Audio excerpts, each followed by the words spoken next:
Yo, I make it a point to upload every 3 days, but these past couple of weeks, a lot of things have been happening. Pause to read, right? I'm not going to fill up the space. Let's get into the video right now.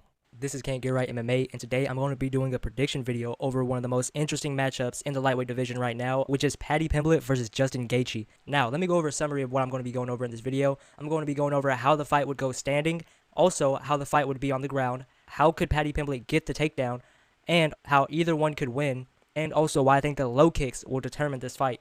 And a big question is, can Paddy Pimblett hurt Justin Gaethje? But let's get into this right here. I want to go over the path of least resistance for both of these fighters. First, let me go over the path of least resistance for Justin Gaethje. The path of least resistance for Justin Gaethje is in and out footwork in the middle of the octagon, like usual, like you would do any other fight.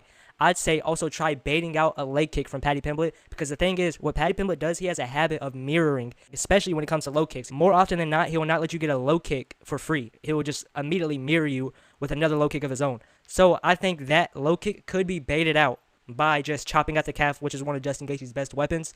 But like I said, let me go back to the path of least resistance, is what I was talking about. I'd say, like I said, in and out footwork, try baiting that leg kick out from Paddy Pimblett, or even making him chase you and then counter hard. But also, I don't think Paddy Pimblett is going to do much chasing anymore, like how he used to, especially with that whole Michael Chandler fight where he was been picking his shots more often. Now, like I said, I'd say try baiting out that leg kick from Paddy Pimblett, and then obviously throw on them Rufus bombs over the top, right? And obviously, I know, everybody knows he can hurt Paddy Pimblett. Obviously, Scousers don't get knocked out, but he can definitely hurt Paddy Pimblett and knock him out. He's not a superhuman, you know what I'm saying? All right, now, if Justin Gaethje lands that bomb, I really need, like I said, star-lining moment, he lands that bomb on him, and he rocks Paddy Pimblett, he has him wobbling over the place. I'd say walking him down against the cage, similar to what Petr Yan did to Merab. Whenever he would hurt Merab, he wouldn't just, let me just go at him. He would walk him down, just walk him down, read him, defend. You know what I'm saying? Defend a potential shot coming in, not overextending. You know what I'm saying? Picking his shots well.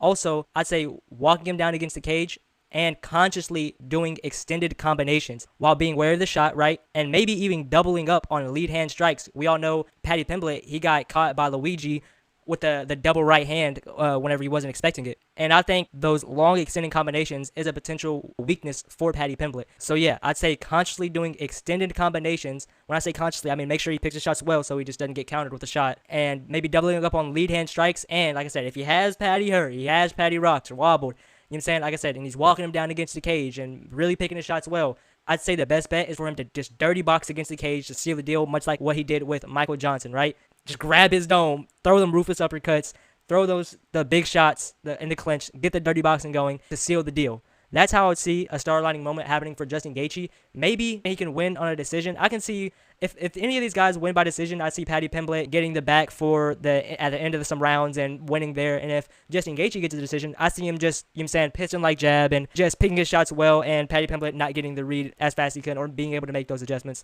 But I feel like I smell a finish. You know what I'm saying? I smell a finish. All right, hopefully I don't jinx that. But now let me get into Paddy Pimblett's path of least resistance.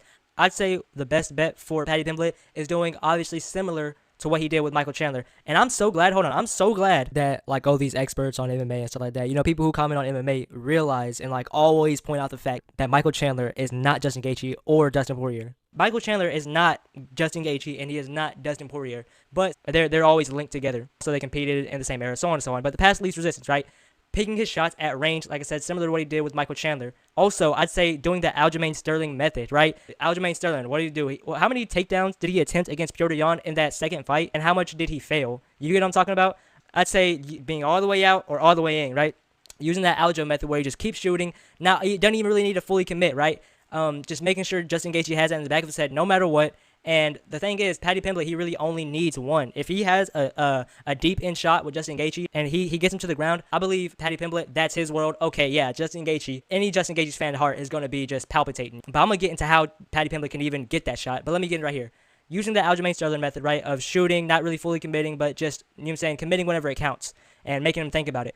And all the way out, picking his shots at range, or all the way in, as you know what I'm saying, shooting, and also constant tie-ups, tying up with Justin Gaethje, nullifying his arms, trying to clinch him in any type of way. Also, getting to guard somehow, right? Just maybe fucking doing a flying triangle, pulling guard, or also even dropping Justin Gaethje. Now, there's a lot of misconception that Justin Gaethje's chin is, you know what I'm saying, not so good. But I'm going to get into that later. But how about I just rant later in the video? There we go. I'm going to get into if or how Paddy Pimblett could potentially get this fight to the ground, and also if he could hurt or drop Justin Gaethje to get it to the ground. Now, whenever it does get to the ground, like I said, it's the path of least resistance for Paddy Pimblett. Picking the shots at range, Aljo method, all the way in, all the way out. You know what I'm saying? Doesn't really need to fully commit on every single shot, and either dropping Justin Gaethje or pulling guard, something like that. But at any time it gets to the floor, Paddy Pimblett, that is his thing. He's going to finish the fight, I believe. He's either going to finish the fight or he has a round banked. Yo, this is the end of the video, but hold on, bro. Hold on. Stick around while you scroll. I plan on uploading every 3 days, but these past couple weeks, there's just been so many, just a series of unfortunate events. For example, like I said in the beginning of the video, if y'all pause, I went to the ER because I passed a kidney stone without knowing, or that's potentially passed a kidney stone, and my nuts were hurting, bro. So yeah, that kind of just stopped me in my tracks and kind of fucked up the schedule. But new videos are coming out as soon as possible, but some of them are going to have as top-notch editing as some of my other videos, just because I mainly want to get my takes and stuff out about this fight week and stuff like that. And my original prediction video that I still have to edit. I already recorded that video, but I just gotta edit for y'all guys. So they're going to be coming out like that, you know what I'm saying? Probably even most likely way sooner than 3 days. And then boom, after that, we'll get those videos uploaded. Boom, we just pick up right where we left off. And also, guys, I need 50 subs, only 10 subs away to be able to stream on YouTube. And if y'all don't know, I already stream, guys. I stream on Twitch for right now. I'm going to stream on both platforms, but that's why I need 50 subscribers. Thank y'all. I'm going to roll some clips of some of my Twitch, but yeah, man, I'm going to be one of the best streamers ever, bro, because I mean, I always do fight companions for the UFC, you know what I'm saying, especially with this event. I'm about to do it here soon. And just regular streams, original streams, reaction videos. I actually have a whole board of things to do on stream, and it's just amazing. So I can't wait to really lock that down with y'all, with the people who actually follow me on my YouTube channel, rather than people who nobody's really on Twitch sometimes, you know what I'm saying, when you're trying to grow on Twitch. Also, like, comment, and subscribe. And if you're subscribed, turn on post notifications so you know the next time I upload, and you can be a part of the conversation. So, hey, man, this is the end. This is Can't Get Right MMA. If you made it to the end, bro, let me know, bro. This is dope as freak, bro. All right, bye.